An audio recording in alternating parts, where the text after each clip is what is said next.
Salut la famille, encore très heureux de me retrouver devant vous pour que nous puissions repartager encore un moment de réflexion tout autour de l'actualité musicale, l'actualité de la République démocratique du Congo. C'est de ça qu'il s'agit. Je te souhaite un bon vendredi. Aujourd'hui, nous sommes le vendredi, le 21 août. En tout cas, je te souhaite un bon vendredi et que la grâce de l'Éternel puisse être présente dans makambo na yo nyonso. Yo pe lobaka ka amena. Parce que c'est la grâce, ce n'est pas parce que tu es spécial, je ne sais pas comment, ezaka grâce ya pambande konangai, tolobaka merci na nzambe oyo akela likolo na se oyo azalaka na pouvoir ya ko rendre l'impossible au possible. Pesa ye kaka merci, asengaka ya ebele te, makambo ebele apesaka biso yango gratuitement. C'est la raison pour laquelle il faut kolobaka merci, parce que souvent il faut se poser tout simplement la question de savoir si Dieu pouvait nous facturer na oyo nyonso asalelaka biso. Si Dieu pouvait aussi nous facturer comme les humains nous facturent, comme les établissements nous facturent, comme les sociétés nous facturent, comme la nourriture nous facture, comme makambo nyonso ya mokili oyo ba facturaka biso. Si Dieu aussi pouvait se mettre à facturer les gens, est-ce qu'on pouvait s'en sortir? Soko kanisi bongo. Et si tu te poses cette question, je pense que tu seras toujours le premier ou bien la première personne à dire merci à Dieu. Sans que va forcer, sans que va rappeler. Il faut le faire. Albert Premier n'a pas si déjà nzambe lokumu parce que apesi nga ya rolia ya rumela, apesi nga souffle de vie na lamuki et je me représente encore une fois de plus devant vous pour que nous puissions partager un moment de réflexion tout autour de l'actualité musicale. Il faut faire aussi pareil. C'est très important. Alors, si tu n'es pas encore abonné, c'est simple. En bas dans les coins, tu cliques, tu t'abonnes, tu actives aussi la cloche de notification, liker, partager les liens. Regardez aussi jusqu'à la fin pour une bonne compréhension. L'espace des commentaires est bien là. Tu peux nous laisser aussi un bon commentaire, mais regardez-nous d'abord jusqu'à la fin pour que tu puisses nous laisser un bon commentaire qui va correspondre avec tout ce qu'on va dégager ici. Mais cela ne t'empêche pas de nous laisser des commentaires qu'on considère comme les avant-goûts, la salutation, basoué, banini, en tout cas ça la yango, et puis fanda tranquille, zoatanayo, landa, avec attention, nyonso landa tonton Albert Premier, pour tosolo la mwa moke, na makambo oyo, maoleka, na industrie na biso, il s'agit de la musique congolaise. Donc, likez vraiment. Là, tu peux déjà liker, partager les liens et regarder aussi jusqu'à la fin. En tout cas, c'est très bien. Abonne-toi et que ça la pena kitoko makasi. Alors, Albert Premier, toko lobela nini lelo? Lelo yo toye ko lobela Fally Ipupa. Fally Ipupa asali pe acte mosusu na Kinshasa kuna. Tomoni yango, tomoni ba vidéo et interpeller pe biso tolobi non. En tout cas, il faut toya ko commenter là-dessus. Je vais commenter là-dessus parce que nalingi na sangisa yango, nalingi na zwa acte wana na ko sangisa yango na batu oyo fali amimaki poto parce que tokotika bango kimia te. Na oyo bazotalisa biso soki to comparer yango na makambo fali azosalila batu misusu, on se pose plusieurs questions. On se pose la question de savoir et si seulement si Fally pouvait orienter ba bienfait wana aka orienter, donc qu'il oriente ça na ba côté mosusu, est-ce que on ne pouvait pas dire au Seigneur au lieu ba bienfait wana et comme la biso ngambo et comme la biso lokola malédiction et bandaka ko traîner les noms de Fally dans la bouillabaisse à chaque fois. Toko développer, toko décortiquer. Fally Ipupa eza pe na sujet mosusu o bato bazo continuer toujours ko insister là-dessus et je pense que c'est parce que balingaka toujours ko diembela. L'album XX pona ba senzi, pona ba microbe, pona ba bactéries, pona ba amibe, pona ba tenia, bazo continuer ko insister ya koyebisa bato keno album wana eza flop ebetite. Et biso tozo mituna bolingi ebeta wapi.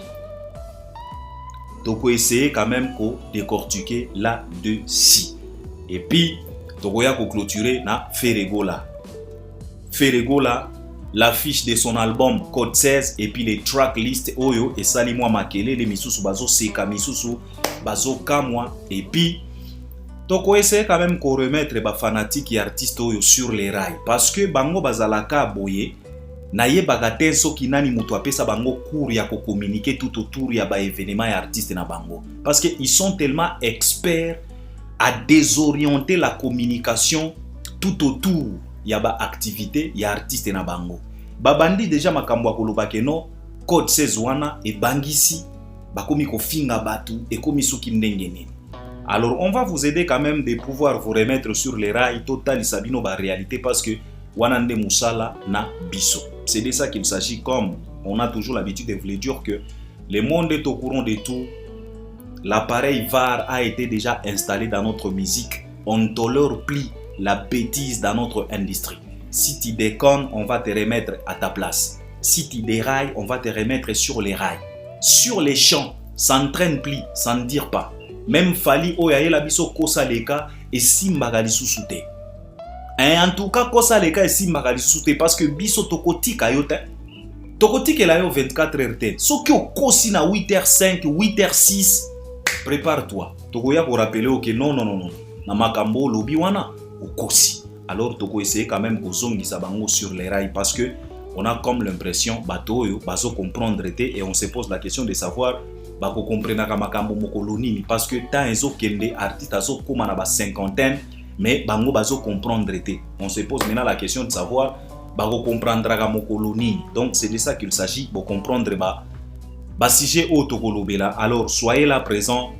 Je vais sentir votre présence à travers cet espace des commentaires. C'est de ça qu'il s'agit. Alors, sans pour autant plus tarder, Tikato Bandaba analyse Nabiso et j'espère que Nako sentir pena présence Nabino. C'est de ça qu'il s'agit. Alors, Toko Banda analyse Nabiso Oyo, na artiste émicien Ferregola, na ba Gaulois nae, na ba fanatique nae, na ba disciple nae. Parce que on a comme l'impression Batoyo, Toyebite, Soki bako chanjaka mokoloni parce qu'on a déjà prodigué plusieurs conseils à cette communauté gauloise, mais la communauté gauloise c'est comme si c'est une communauté déjà maudite, c'est comme si c'est une communauté qu'on ne peut plus repêcher encore une fois de plus. Mais cela ne nous empêchera pas ya ko continuer kaka kota lisabango vérité ko zongi sabango sur les rails. Vous savez, batu ya fere biso esi toloba na bango que mes chers frères et sœurs gaulois, gauloises et gladiateurs, et lui-même artiste émicien Ferregola, et tous ces microbes des journalistes et des chroniqueurs qui se sont rangés derrière l'artiste Ferré. On vous a déjà dit que Ferré, il est grand. Mais la grandeur de Ferré dépend de là où vous la placez. Ça, il faut enregistrer dans vos caboches. Ferré est grand, évidemment. Personne n'a dit ici que non, Ferré c'est un petit. Non. Ferré est grand. Mais la grandeur de Ferré dépendra de là où vous allez la placer, cette grandeur-là. Donc, pour que cette grandeur puisse se manifester et que les gens puissent voir et comprendre qu'évidemment il est grand, il y a la grandeur dans cet artiste, il faut que vous puissiez savoir exactement là où placer cette grandeur. Mais erreur oyo bosalaka, bo plasaka la grandeur de Ferré bisika oyo il fallait pas bo placer. Et comme bozo continuer ko insister ko placer grandeur à Ferré bisika oyo il fallait pas, yangwana Ferré abimaka toujours lokola mwa museleke te moko boye, yangwana esalaka ka Ferré azalaka toujours objet ya moquerie. Parce que Niaou devant Mpuku aza prêtre, aza yanke, Mpuku akobanga, Mpuku akokima po akota na litusu parce que azomona danger. Tango atali Niaou azomona danger. Mais soki ozui kaka même Niaou wana oyo Mpuku azokima, soki o placé devant tigre, Niaou akobima Mpuku devant tigre. Parce que ce n'est pas pareil. C'est pareil avec vous les Gaulois. Bozo comprendre. Ferré est grand, mais il est grand devant qui? Il est grand chez qui? Il est grand quand on l'expose avec qui? C'est ça la chose que vous devriez comprendre. Évidemment, si on place Ferregola devant Déplique, Ferré sera grand. Parce que Déplique a Zampuku, Ferré Niaou. Évidemment, ceux qui t'ont faire te placer devant miel de son, faire à kobima grand. Pourquoi? Parce que miel de son moussele qui était faire niao. Évidemment, ceux qui t'ont faire te placer devant Tade de Montikile. Évidemment, faire à kobima grand. Pourquoi? Parce que Tade beaucoup faire niao. Mais si vous continuez toujours, ya kozwa niao na bino wana, kokende ko placer bisika oyo tigre azofanda. L'aigle suprême Fally Ipupa, Bobi Misagaye, artiste moko boye, c'est la raison pour laquelle abimaka lokola objet à moquerie. Parce que bisika o bolingaka bo fan de sa faire, ce n'est pas approprié. Eza level na yete, faut boye bagayango te, faut boye bagayango bien. On ne peut pas continuer toujours à comparer Fally à Ferré ou bien Ferré à Fally parce que bango nyonso bauta na Congo, bango nyonso balobaka mangala, bango nyonso baleka na bakarte. Non. Ça c'est révolu. Ça c'est révolu. Ata bana oyo bauta na libumu ya mama moko, bazalaka na ba niveau moko te. Ata ba jimo na ba jimel. Il y a des fois okomona mutu na mutu aza na niveau na ye. À combien de fois plus forte raison, bolingaka toujours na makambo na bino, il faut toujours koya kokangisa ngo na makambo afali. C'est la raison pour laquelle Ferry, ata soki asali projet ya kitoko ndenge nini, ata soki ayembi ndenge nini, ata soki Ferry a présenté biso eloko moko ya bien, soki bozwika eloko wana, bolingi bo tutanisa yango na makambo afali, boyebaka yango que bozo rendre Ferry mauvais service.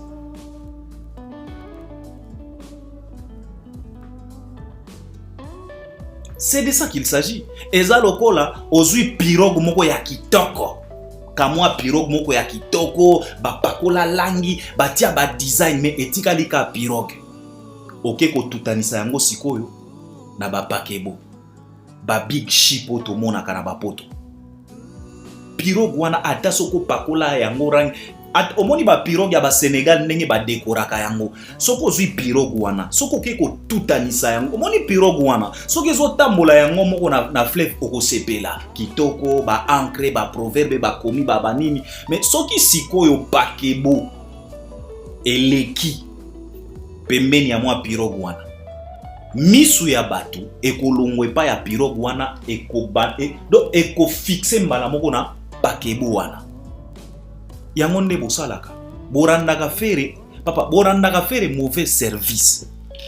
Yango tozoloba na bino awa, tant que album nano ebimite, si vous êtes intelligent, si vous êtes prudent, évitez ya kokole projet à Ferry na makambo Fally, parce que Fally c'est un artiste toxique.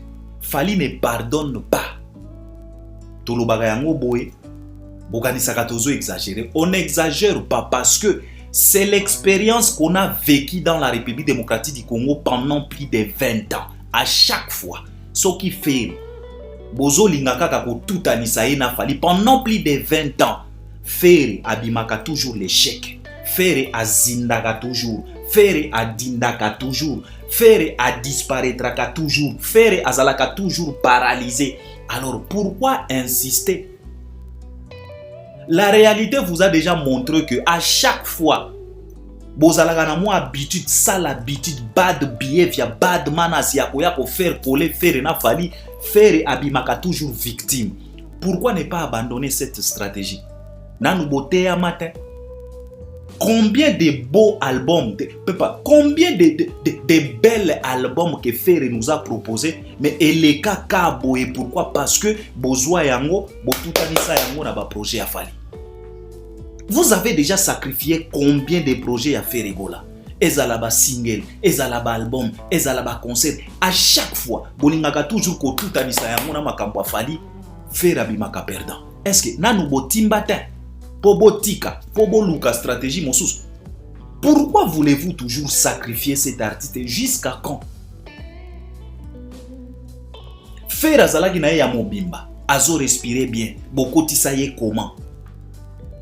Ferry lelo a respirer kana ba bonbon na kati ya carrière na ye. Pourquoi? Parce que bolingaka toujours ko tutanisa makambo Ferry na makambo Fally. Fally ne pardonne pas, papa. Fally au jour d'aujourd'hui, je dérange même ba oyo bubanda ko kanisa ki bazalaka ba grand prêtre na France. fallait komi ko déranger bango, fallait akomela bango obstacle, fallait akomela bango terreur, akomela bango menace. À combien de fois plus forte raison faire ego là? Pour nani ni bo comprendre gâté. Oh affiche à pamba, batu babangi. Oh tracklist à pamba, batu babangi te. Ezana mutu moko te oyazo banga. Vous tournez en rond. Bino moko nde bozo mi bangisa. Eza lokola yo muto lati masque, tango mitali na miroir yo moko bangi masque o yo moko lati. Yango nde bozo sala. Qui va avoir peur? Ya album ya faire na Congo. Na 21e siècle, qui peut avoir peur? C'est la première fois Ferre a proposé biso album. Bino boyebi makelele na terreur oyo dynastie yaka nango. Tango bobimisi la biso ba royaume kunga. Boyebi terreur na intimidation, na mupepe na vacuum, na ba intimidation o boya nango sur le terrain. Tosuka wapi? Tosuka wapi? Boyebi makelele o boya nango awa tango ba programa Ferre gola na You Arena. Plénitude Arena. Boyebi makelele o boya nango batu ba respirate tolinga kitokima bamboka te. Batu ba respirate boya na makelela wa botela batu makelela wa mubondoe bokotela ba studio bobimisa banzembo na yebite tosuka wapi? Finalité nango ezalaki nini? Mais comme bozwaka ba leçon te bobandi lisusu. Oh batu bazo banga ceci cela, arrêtez. Yako tout anisa ba projet à faire na fali. Fali aza mutu mabe. Fali aza toxique. Fali aza mutu mabe. Fali aza acide. Il faut olenda pena pour résister. Sinon, il va te dissoudre. Attention que yera papa. Je vous dis ici, Ferre nous a déjà réalisé de belles albums, de belles chansons, de belles mélodies. Mais elimwa kaka boye pourquoi se passe que bozwa yango botutanisa yango na ba projet à Fali. Et pourtant les projets de Fali sont des projets toxiques. Ce sont des projets qui ne pardonnent pas. Ferre a komeli déjà ba artiste ba évolué en France, a komeli bango obstacle. A komeli Fali, je dis bien, Fali a komeli bango déjà obstacle. A komeli bango donc montagne à surmonter. À combien de fois Ferre oya bakisasa? Arrêtez bino bagulwa na yebite. Arrêtez. Ezana mutu moko te oya zo banga et puis bakobanga netini. Po bo sali netini. Koyemba nyonso o Ferre yembi na dynastie. Ba collaboration o Ferre collaborer na dynastie. Esuka wapi? Est-ce que mapata ekwea mokili échangea? Dynastie suka wapi? Ekenda wapi ebetaka wapi? Finalité nango ezani, conclusion ya dynastie, toko conclure neti nini? Tozwa neti nini? Metala siko projet o bolingaki bo tutanisa ngo na dynastie, Formule 7. Ebenda le tout premier disque de platine dans la République démocratique du Congo. Mutu agarda trophée wana, agarda cadeau précieux wana, Félix Tshisekedi. Kendebo tuna Fati Beton. Kofi amemela Kabila Kora ya coopération. Kora ya coopération. Mais Fali amemeli Tshisekedi disque de platine. Ya vrai ya traçabilité. Projet obolinga kibo tutanisa ngo na dynastie. Formule 7 na lobi na bino awa ba projet a Fali zalaka ba projet moko toxique parce que Fali lui-même c'est un artiste toxique. Fali ne pardonne pas. Et si Naloba Nabino, Fali c'est un Dracula, musicalement parlant, dans la République démocratique du Congo. C'est quelqu'un qui a la capacité de scisser tous les projets. Moutounion so alingaka se mesurer na Fali. Souvent, il se retrouve en train de se faire scisser les sons. Fala tika kabatu ba mikuapin, atika kaba projet abatu ba mikuapin ba squelette. On vous parle ici matin, midi, soir. Évitez. Yako tout anisaka Ferre na Fali. Ce qui bolingi faire ça la carrière na évitez cette rivalité qui ne devriez même pas avoir lié. Mais vous comprenez raté. Bozo insister kaka. Oh batu bazo banga. Mutu moko te azo banga. Bozo mi bangisa bino moko. Bino moko nde bozo banga. Mutu moko te. Boza lokola ba makaku. Moni makaku soki batieli miroir. Soki atali na miroir atali longina yemo kwa bangi ya sutuki. eza oyo bozo sala. Il y a aucune personne oyo akobanga neti nini. Affiche yango elobeli neti nini. When we talking about branding, tokoya na affiche affaire wana. Hein? When we talking about branding, quand on parle de branding, vendre, hein? Est-ce que tokoya na affiche bozo tila makele? Non. Wana eza affiche ya branding te, wana eza affiche ya koteka te, ezoteka te. Bino ba congolais parce que bolingaka bakamba ba bilamba po bomoni kaka manto ya pembe, oh affiche ya kitoko, mais affiche wana soki to koti na profondeur. When we talking about business, branding. Donc papa, attirer maintenant l'attention ya batu po batu ba banda ko mitu na ba question, est-ce que tokoki ko présenter affiche wana? Fali ali biso awa XX. Ata soko longole longi ya fali, ba t-shirt, ba kepi, makambo nyonso batu bazolata. Bazotia elongi ya fali te. Bazotia ka XX, ça parle. Quand tu regardes tout simplement t-shirt eza na XX, ça te parle. Tu te poses la question de quoi c'est quoi? Ezo présenté nini? Est-ce que eza 20, eza film pornographique, eza nini, eza code? C'est ça branding. When we talking about branding, eza lokola ba album, lokola ba XX. Ata soko longoli elongi ya fali, ça te parle. Ça a de la signification. Si ko o affiche bozo linga boya ko fatigué bato babangi bako banga neti nini pour faire afandi na kiti pour alati kaka manto. Soki filme yango Matrix e bangisa batute. Filme o filme faire bo copier, boke ko puiser inspiration kuna e bangisa batute. Matrix e bima batu batala balemba nango. Et bongo o ya fere ndeko ya kobangisa neti nani. Bino pena bo fandi bena bo moni ke wana nde affiche. Soki bolingi bosa la t-shirt ya affiche wana ekozala neti ndenge nini. Bino boye bagatin, il faut travailler avec les experts parce que bokolo bananga no Alberto kozwaka affiche wana to bambi fere na non. Si tu veux vendre, évitez de mentionner même ton nom. Semier parce que fali akoki koteka marque ya XX sans pour autant mutu ayeba keza marque ya fali. C'est ça branding, c'est ça koyeba koteka. C'est ça savoir le business. Fali peut vendre marque na ya XX, fali akoki kobimisa même ba parfum ya XX. Okoyeba te so keza ya fali.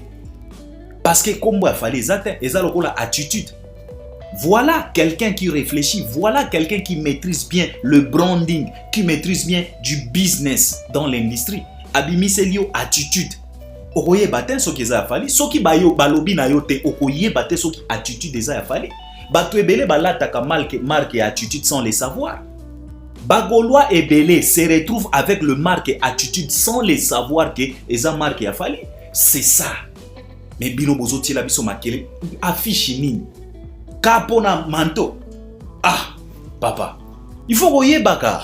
Tala na lobi na yo kaka XX. Na design nyonso okosala soko mamiki kaka XX, c'est attirant. Ça se vend. Ça vend ba rêve moko bozo mitu na XX ezani neza 20 yango na bomonaki bagolwa bakomi koloba no fali eza film ya pornographique. Pourquoi? Parce que ba monaki kaka XX. Siko soki to moni oyo ya feregola. Est-ce que ezote kapena? Arrêtez vos bêtises.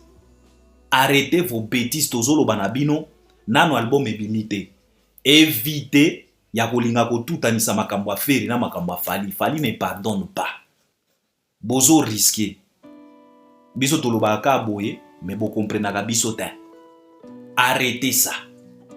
Tracklist na bino eza ya bino. So préfère préférer kolongola Juliette, Atie Judith et Talié. Pépélé, ce n'est pas grave. Fala bimis déjà pépélé hein, ozo la pépélé na bino. Amour, amour, c'est pas grave. Ça veut dire tout simplement amour, amour. C'est pas grave. Ebimato yoka. Mais, eloko tozo senga na bino. Évitez. Yako tutanisa makambo afere na makambo afali. Bozo rendre faire mauvais service parce que ce n'est ni la première ni la deuxième fois. Vous avez essayé à plusieurs reprises. Yako tutanisa makambo afere na makambo afali. Résultat, bino moko bomona yango. Sor nango bino moko boyebi yango. Omoni nalobi na bino awa fer azalaka grand, mais la grandeur de fer c'est par rapport de là où vous allez la placer. C'est par rapport ya bisika oyo boke ko placer grandeur wana. Mais ce qui folie et zuibino, bolingi bozwa grandeur à faire beaucoup tout anisango na grandeur à fali, vous allez comprendre que Ferré azaka niao devant Fally Ipupa. Ça c'est la vérité et que ça vous choque, mais c'est la vérité parce que la réalité nous a déjà montré ça, la réalité nous a déjà prouvé ça. Alors, évitez ya rendre Ferré ba mauvais service. Ndenge bobamdi boye, boya ko sacrifier album na ya Ferré Pamba, logo la dynastie. Faites très attention parce que eloko bozo bosana, vous avez affaire à 51 chansons rumba. Ça c'est Fally Ipupa. Vous avez aussi affaire à l'album Les Évangiles, ya Team Wata. Boyebi que les courants ne va pas bien entre vous et la Team Wata. Alors posez-vous la question de savoir, vous allez vous en sortir. Quand Fally va larguer en septembre, Héritier va larguer en septembre. Et puis les projets de Fally et Héritier peuvent se faire larguer aussi en septembre. Est-ce que vous allez vous tenir debout? Il faut se poser des bonnes questions pour avoir des bonnes réponses. Évitez d'exposer Ferré. Bolingaka toujours. Papa, bo évitaka koluke la Ferré ba manka. Il a besoin de respirer. Parce que Aouti n'a pas problème belé, Aouti n'a pas étouffement et belé. Ferré carrière na ezo respirer na ba bonbon. Akota koma kala. Alors pardonne-lui, évitez ba bêtise oyo. Conseil gratuit. Affiche à faire réseau bangi sata mutu moko te. Ezaka ka affiche moko. D'ailleurs yangwana bomoni batu nyonso bakomi kaka kotia photo wana afandi atie mutu na ye. Afandi atie mutu na ye. Ça prouve à suffisance que Ferré azaka moi photogénique. Moi photogénique moko boye, c'est tout. Mais ezo vendre rêve te. Okoki ko comparer yango na XXT parce que tango zo ta la pochette ya XX. Ata soki ba longole longi ya Fally batiki kaka XX. Yomoko, okobandako mituna. Tu vas te poser des questions. C'est quel album ça XX? Ça veut dire quoi? Les couleurs choisies. Ça te parle. Attention la t-shirt yango moko bakomi kaka XX. C'est beau à voir. Ça attire. Ça fait à ce que les gens se posent des questions. Alors évitez mes chers frères. Ce qui bolingaka faire, beau éviter. Oezaka conseil gratuit. Parlons de Fally Ipupa du Cap la Merveille.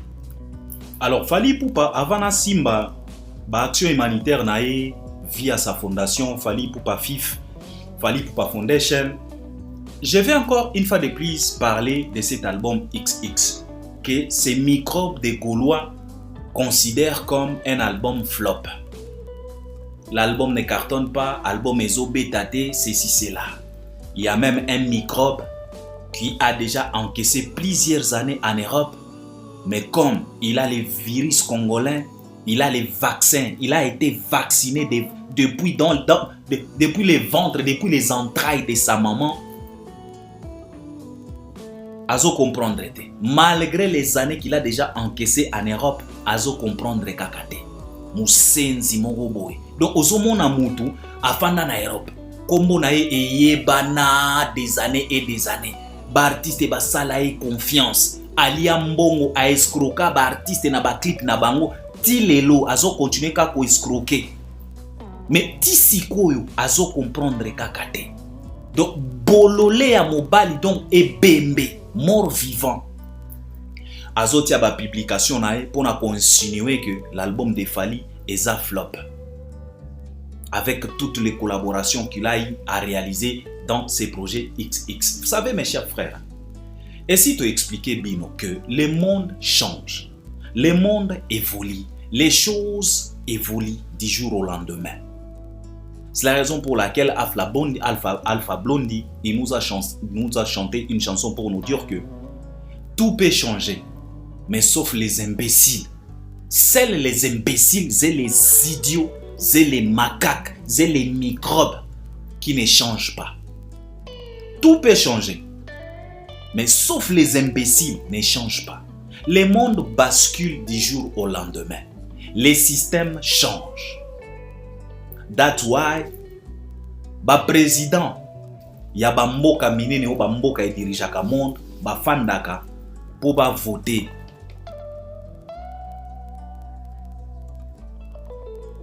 Ba nouvel ordre mondial.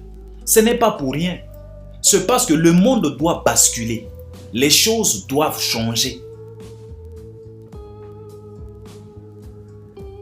monde tofandaka eza monde te oya antidopage. Non, les mondes changent. Les mondes subissent aussi des changements.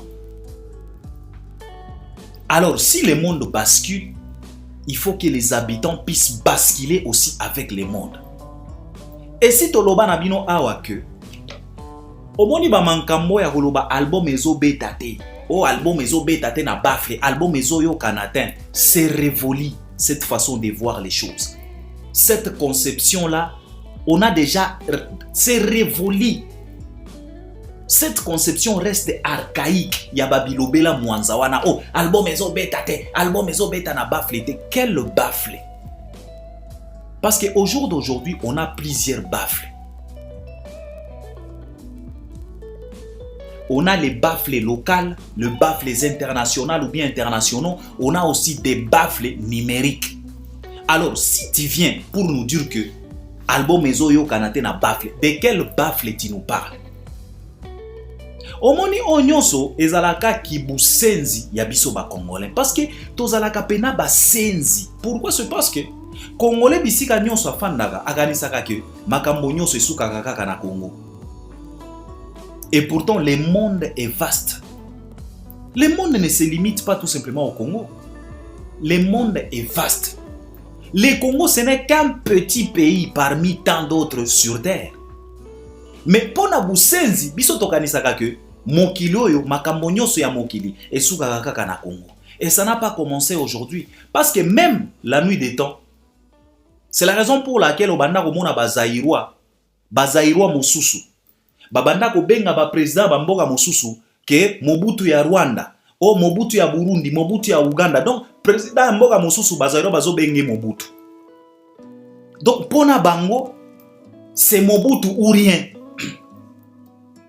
Oh, Mobutu ya Libye, wana zolinga lobela Gaddafi.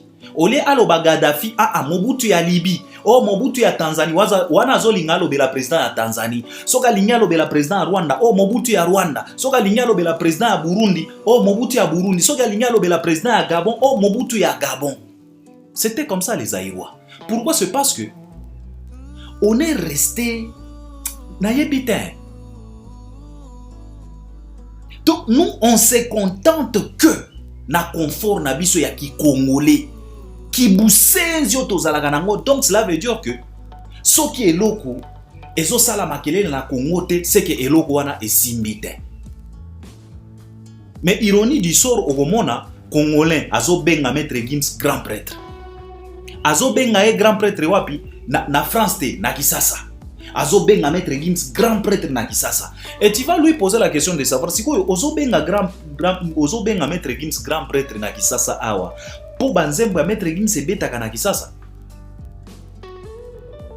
Okomona banzembo ya maître Gims ebetaka na Kisasa te. Et cartonnaka même pas. La plupart des Congolais bayebaka même pas ce qui maître Gims a binisi album.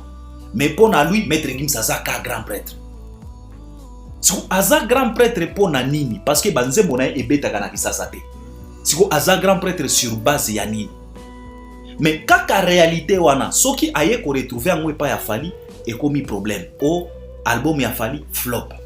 Écoutez, il faut savoir que le monde ne se limite pas qu'au Congo. Le monde est vaste. La musique n'a pas de frontières, on a déjà dit ça. La musique est vaste. La compétition a été mondialisée. Au jour d'aujourd'hui, tu peux sortir ta chanson aujourd'hui et cette chanson traverse les frontières pour aller s'imposer en Asie. Au jour d'aujourd'hui, tu peux sortir une chanson en Corée du Nord ou bien en Corée du Sud et cette chanson traverse les frontières pour aller s'imposer aux États-Unis. On a des exemples. Opakandapsta. Abimisa Nzembo wana wapi.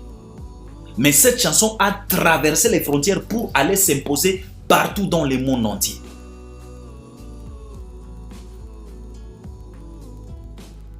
South Africa, notre petite sœur Nomtsebo, Lobi Lobi Awa, Ayaki Awa. Ouh, Londolose. Ouh, Nabenane. Na na na na. Yerusalema. la chanson est sortie en Afrique du Sud. Mais cette chanson a traversé les frontières. Il n'y a aucun pays qui a résisté à cette merveille.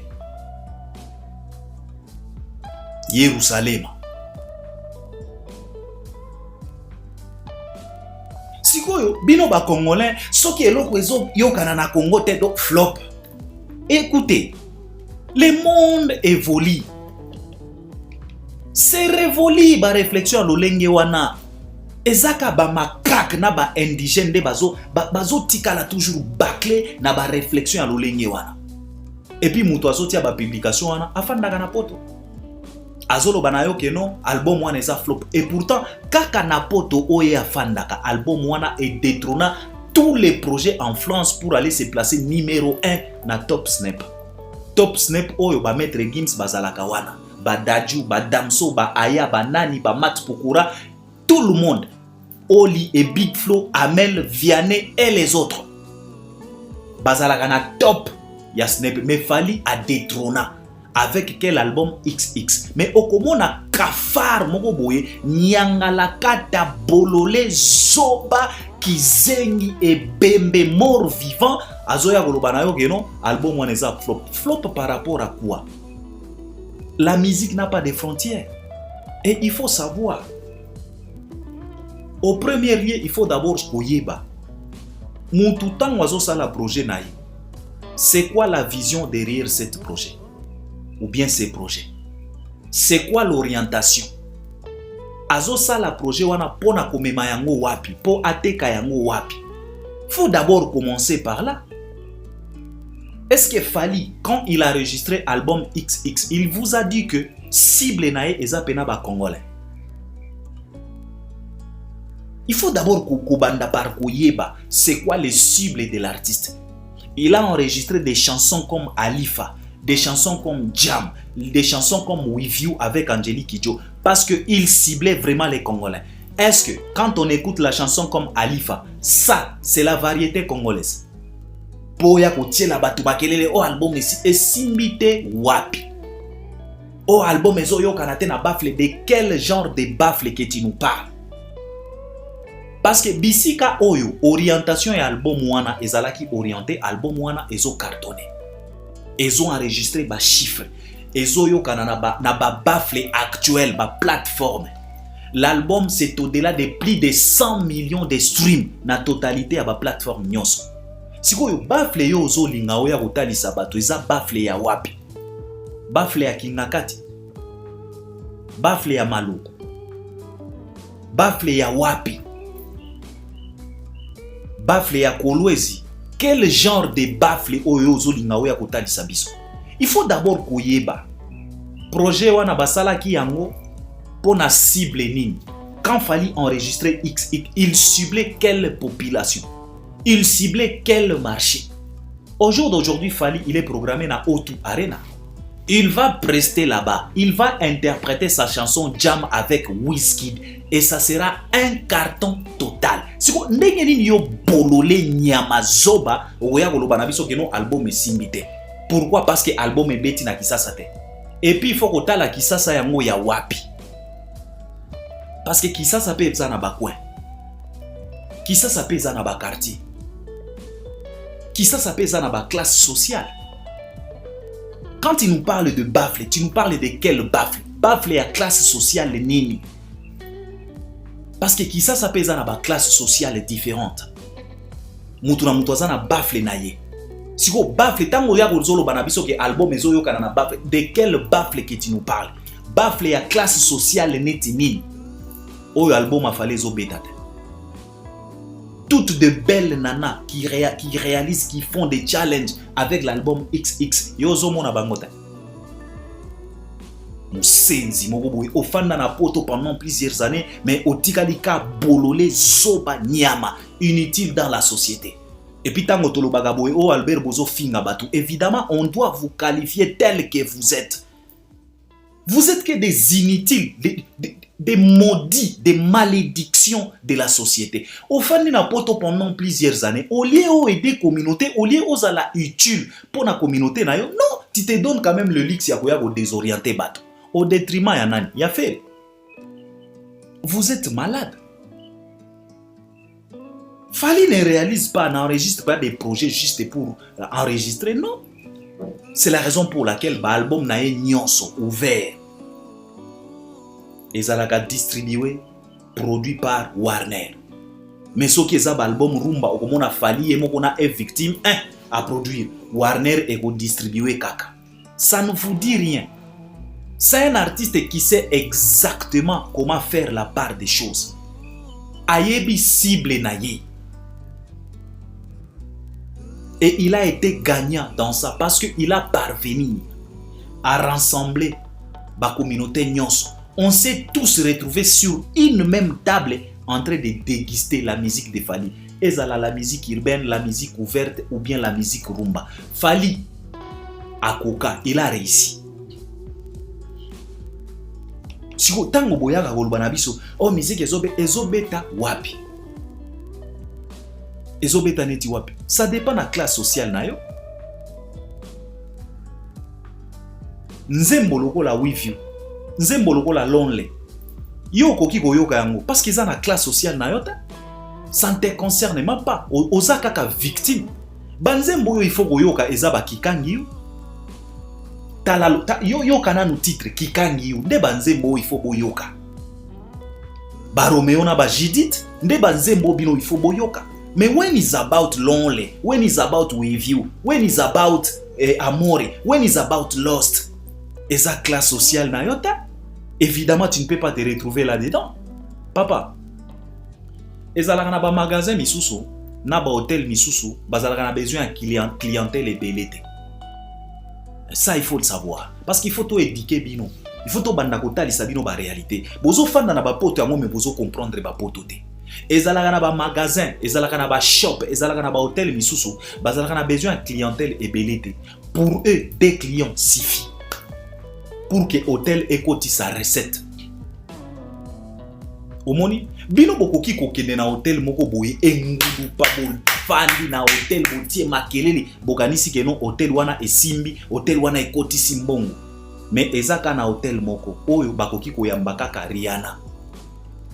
Rihanna ye moko ba bouquet hôtel, ba kangi pe hôtel, ba kangeli tout le monde accès na hôtel wana.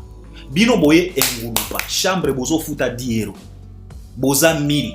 Soki bosali ba calcul, hôtel wana ekokotisa soki 100 000. Mais Rihanna akoki ko bouquet hôtel mobimba atiki $1 million.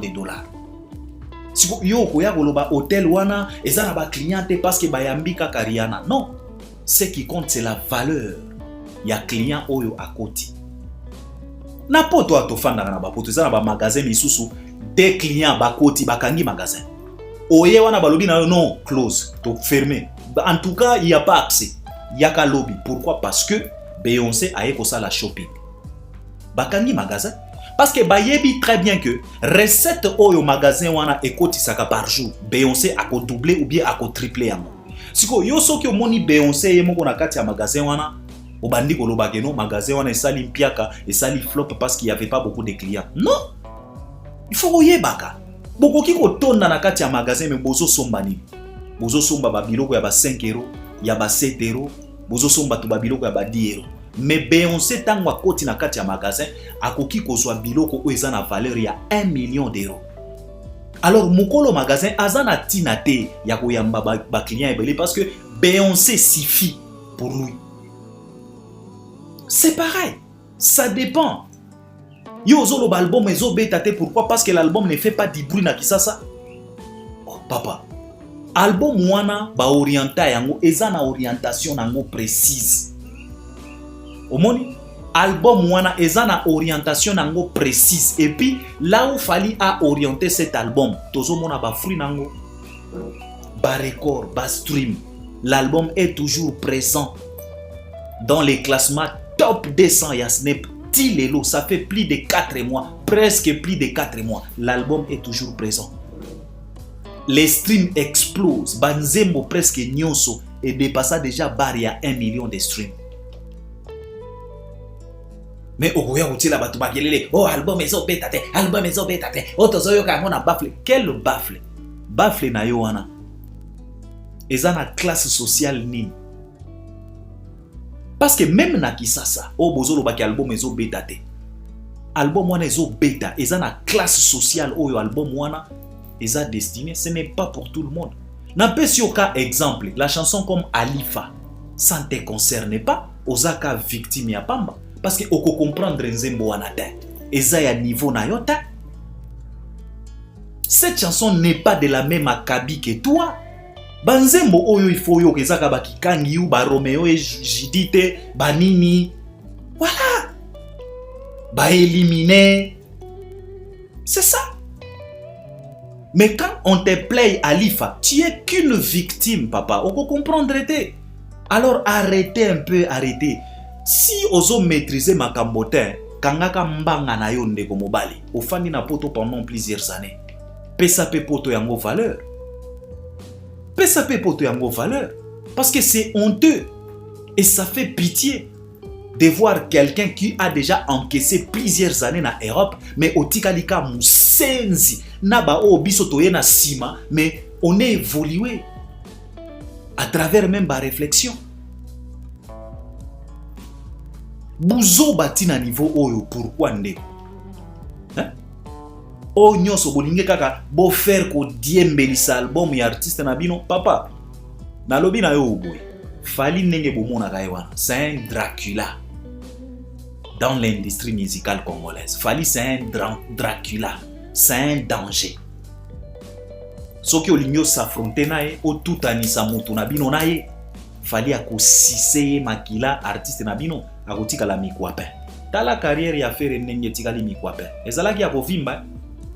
Ezalaki na 250 kg, mais lelo yo carrière ya faire.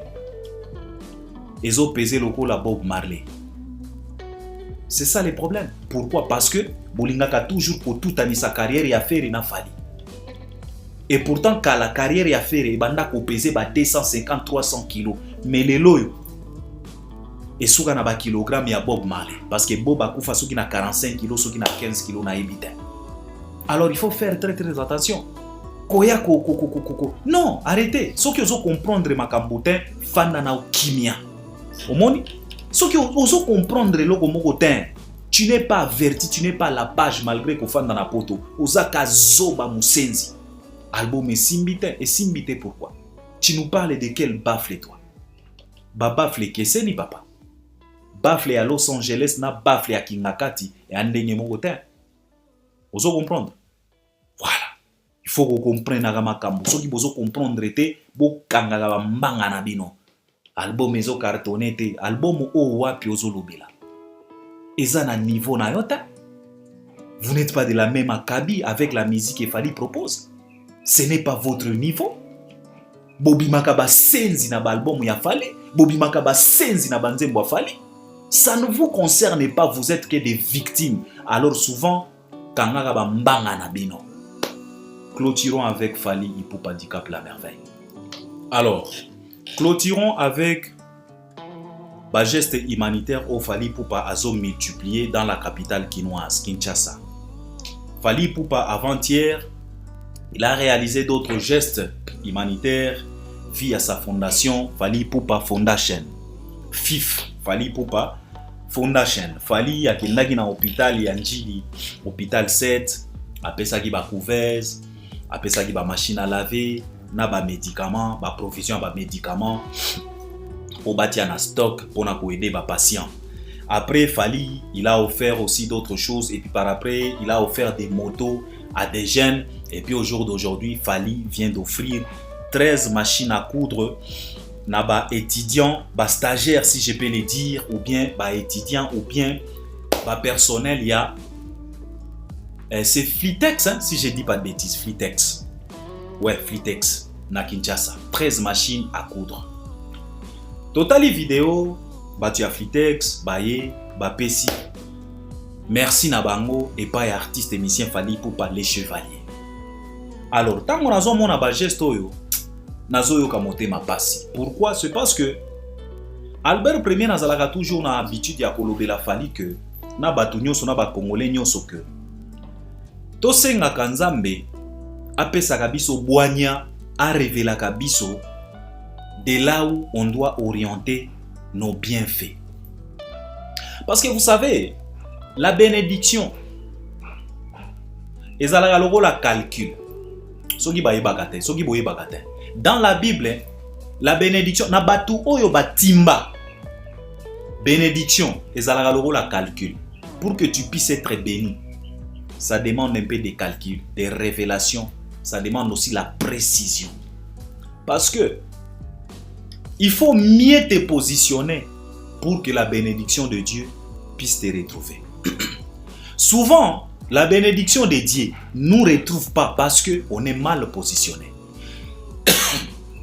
C'est de ça qu'il s'agit. On est tellement vagabond de façon que si Dieu envoie la bénédiction est aka écoutaka yo ok ko vagabonder. Ange oyaki na bénédiction afandi azelio abungio azongisi bénédiction. Donc la bénédiction demande aussi des calculs. Demande aussi une bonne orientation. Vous savez, le bienfait, on nous demande que ça là-bas bien fait. Mais moi, je l'ai toujours dit que le bienfait mal orienté ezalaka lisusu bien fait et komaka erreur.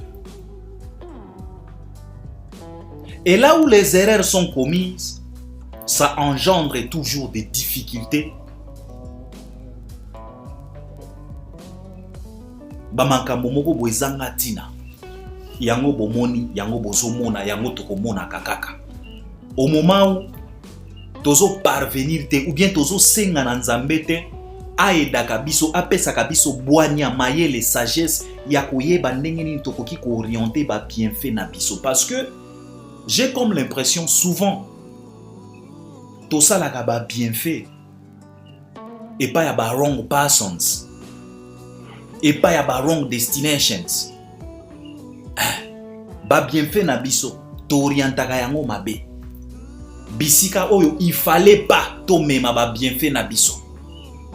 Omoni na États-Unis eza na histoire moko boye. Mundele moko abetela nga histoire wana. Aloba na nga Albert, you know what? One day, omoni mindele baza pena différent na biso. Aloba na nga, you know what? One day, vie moko boye. Abanda koleka chaque fois na quartier. Amonaka jeune moko boye afandaka wana na tongo. Jeune wana alobaka te, afandaka kaka.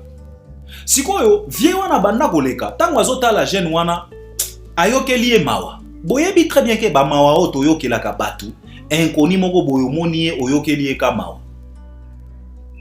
Siko vie wana jour mosusu aleki apesi mbote. Boyebi très bien na bamboko yo, c'est un peu compliqué à kopesa na ka bambote. Souvent, on sait pas ça pour autant se saluer. C'est comme ça. Mais apesi apusani apesi mbote, atuni mena mona kayo awa. C'est quoi, tu fais quoi, ceci cela? Jeune wana lobi na eno na zana musala te na fandaka nanga awa nazo boule kaka. Vie wana azalaki na mwa mike na ye. Alobi na ok, c'est pas grave. Joana lobi na eke na fandaka nanga awa naza même na eloko ya kolia te, en tout cas crise ceci cela. Vie wana lobi ok, c'est pas grave. Na kotala ndenge na kosala. Le lendemain nango vie wana azui mwa mbongo na ye, atie na poche, abimi ake évidemment akuti lisusu garçon wana azofanda wana. Vie wana lobi ok petit olobaki na nga ke non, en tout cas oza na musala te, tu n'as rien dans tes poches ceci cela, lobi olobaki na nga ke même eloko ya kolia oza na ngo tembo. Na yaki na mwa lar moko boye na lingi na peso po aider yo olukata mwa eloko moko ya kolia en attendant na kotuna na boulot na biso na musala na biso soki bakoki kolukela ata mwa place moko boye. Omoni ke vie wana azolinga asala bolamu. Mais bolamu mal orienté ekomaka malédiction. Apesa jeune wana mbongo. Nzokande jeune wana abanda kozala na ba conflit na ye na ba master na ye. Abanda kozanga nini akosala. Ya banda koluka mbongo po akende kosomba arme, po akende ko exterminer ba master na ye. Siko vie wana na ba mitema na biso o na ye kosala na sali bolamu. Nzokande subul. Mbongo oyo apesaki Joana Joanna Akimambangu akenda asomba arme akenda a extermina tous ses amis. Ils étaient au nombre de 4. Alongola bango vie. Asomba pena arme akenda parce que ba marché noir eza na États-Unis, ba arme ba balle. Asomba arme akenda abeta, il a abattu 4 de ses amis. Bam bam bam bam. Akuta bango ba fandi bazo beta ba masolo. Vieux wana aye koyoka sango que il y a un jeune qui a exterminé 4 de ses amis. Tango siko atali na information amoni les mêmes jeunes oye apesa kimbongo.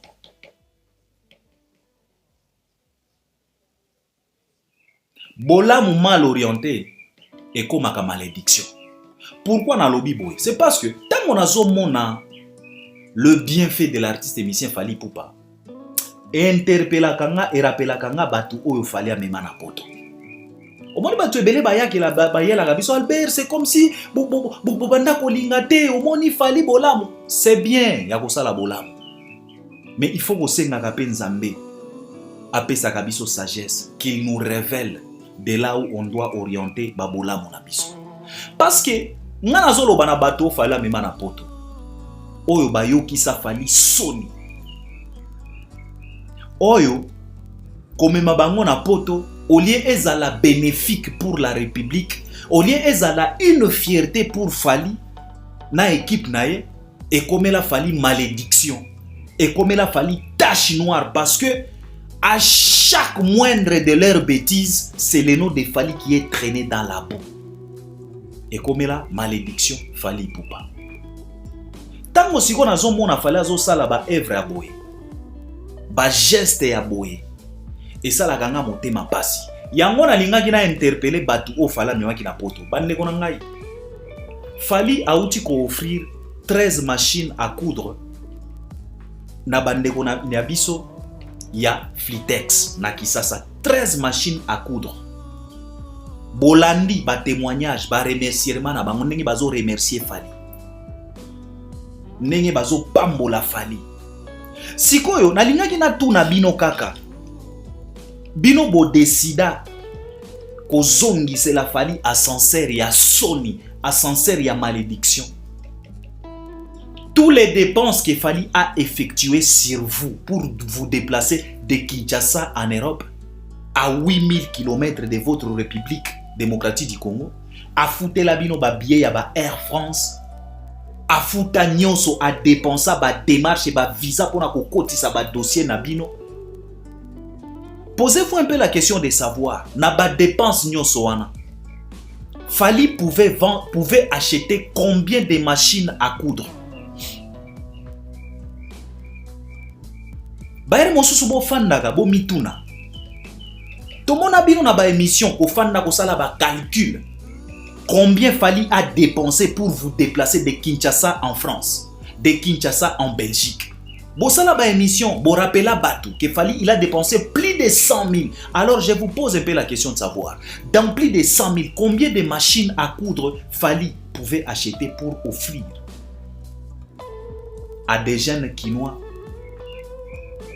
qui vont assurer les arrières de leur famille? Parce que les 13 machines à coudre peuvent nourrir plus de 13 familles. Parce que vous savez, nos familles africaines, ce sont des familles à connexion.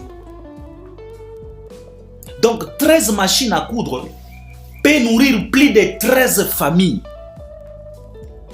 Si yo mutu fala salela o dépense mema ona poto. Calculer na mbongo oyo fala dépenser pour pas mema na poto. Bakoki ko somba combien de machines à coudre pour aider ba petit frère na yo oyo batikala na Kisasa. Mais Fally a sacrifié tout ça pour ton bien. Mais tala sikoyo, merci oyo zo pesaye. Eza pasi. Yango nazo interpeller encore une fois de plus grand frère Nabiso Fally Ipupa. Topeki siyote ko aider bato. Topeki siyote ko sala ba le bienfait. C'est bien. Nzamba zo pambola yo. C'est la raison pour laquelle makambono zo kende kaka liboso. C'est la raison pour laquelle personne ne peut se tenir debout devant toi. Mais demande à Dieu la sagesse, l'orientation, la révélation. À chaque fois, ce qu'on lingi opposé acte ya bolamu, Nzambe a orienté au bien. Parce que to lingi que ba bienfait na yo. Et bota bambuma ya kitoko pour le bien de notre communauté. Na betele bino lisoro awa histoire vraie. Vie wana pona ye asalaki bolamu aeda ki jeune nzokande ayeba kite. Il s'est senti tellement coupable de participer na kati ya meurtre wana ya 4 jeunes.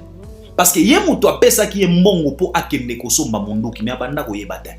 Pourquoi? C'est parce que il n'a pas été révélé par les tout-puissants. Il a désorienté les bienfaits et par après bienfaits et bongwana malédiction. 4 morts. Ils ont perdu 4 vies dans leur quartier. Tango mundele wana betanga lisolo wana à partir ya jour wana na banda ko senga na Nzambe Dieu soki na lingi na poser acte moko ya kitoko oriente-moi pombuma oyo nazolinga natia na mabele ya kitoko natia na terre fertile yango tozo senga na fali parce que tango nazo fanda nazo mona bato fala mema na poto oyo bakomi komi pesa lix lelo ya kofinga ya kokomela fali ngambo ya kokomela fali fardeau. À chaque bêtise il faut ka kombo ya fali et parce que bato bazo loba oh pona nini kombo ya fali muto atinda bango te fali il s'est déjà désolidarisé avec eux. OK, c'est facile de le dire mais signature wana ekotika la kaka que muto oyo amemaki bango poto eza fali.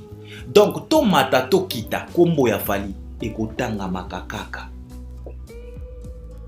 Menga nazo senga na bandeko wana fanda calculer nanu dépense oyo fala salela yo po a déplacer yo. Il y a combien de machines à coudre là-dedans? Il y a combien de médicaments pour sauver des vies à Kinshasa? Moni biso ba congolais ba mon susto timbaka. Potos à la béni. On ne peut pas continuer à s'exposer à la malédiction pendant plus de 60 ans d'indépendance. Trop c'est trop. Enough is enough. Enough is enough. We have just to change our mentality. We have just to change our behavior. We have just to change our manners. We have just to change our mindset. Le monde évolue, on doit aussi changer. On ne peut pas rester toujours comme ça, condamné. On dirait tozaba maudit. Fanda, yondeko, moi si mobali fala mema ona poto. Asalela yo ba dépense, ba Air France, au Fanda, au futa et loko mokote. Mituna, na dépense au ba salela yo. On peut retrouver combien de machines à coudre là-dedans.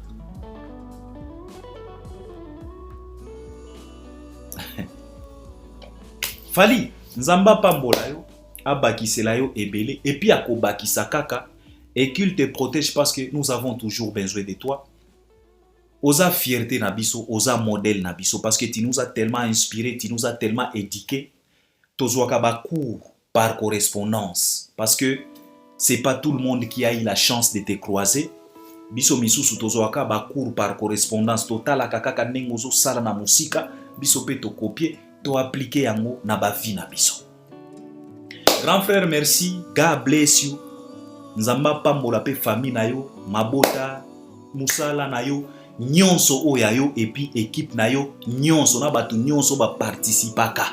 Na makambo na yo ya malamu wana loboko ya Nzambe ezala sur bino in the name of Jesus. Et c'est par là Nzambe abosana te.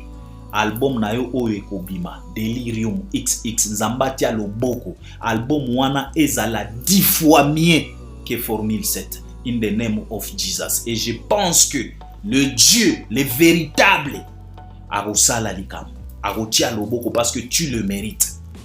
Vaut mieux que toi tu puisses dominer notre musique même à 100 ans que les autres En tout cas, nzambo to sambela kanazo senga na ye album na yo oyo ekobima.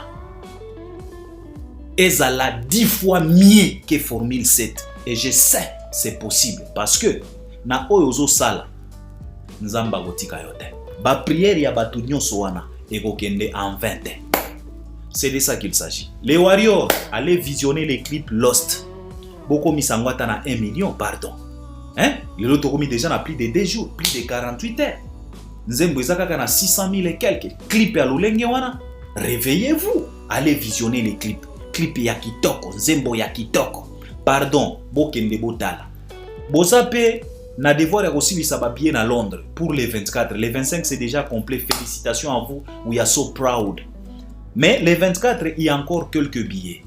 ING Arena, ba billet zana nou ebele. Bokende bo somba bo silisa ba billet kuna ekosala pena kitoko makasi. Fally Ipupa azaba ozela yepe na Nairobi, Kenya. Après Kenya, Fally Ipupa kozala na Bujumbura, sauf changement, sauf imprévu. Wanande ba calendrier Fally le 18 septembre tozo zela album XX Delirium avec plus de 51 chansons. Donc c'est de ça qu'il s'agit, c'est ce que je voulais partager avec vous. On est ensemble, à la prochaine et j'espère que vous allez m'accompagner à travers les commentaires. God bless you and nice Friday.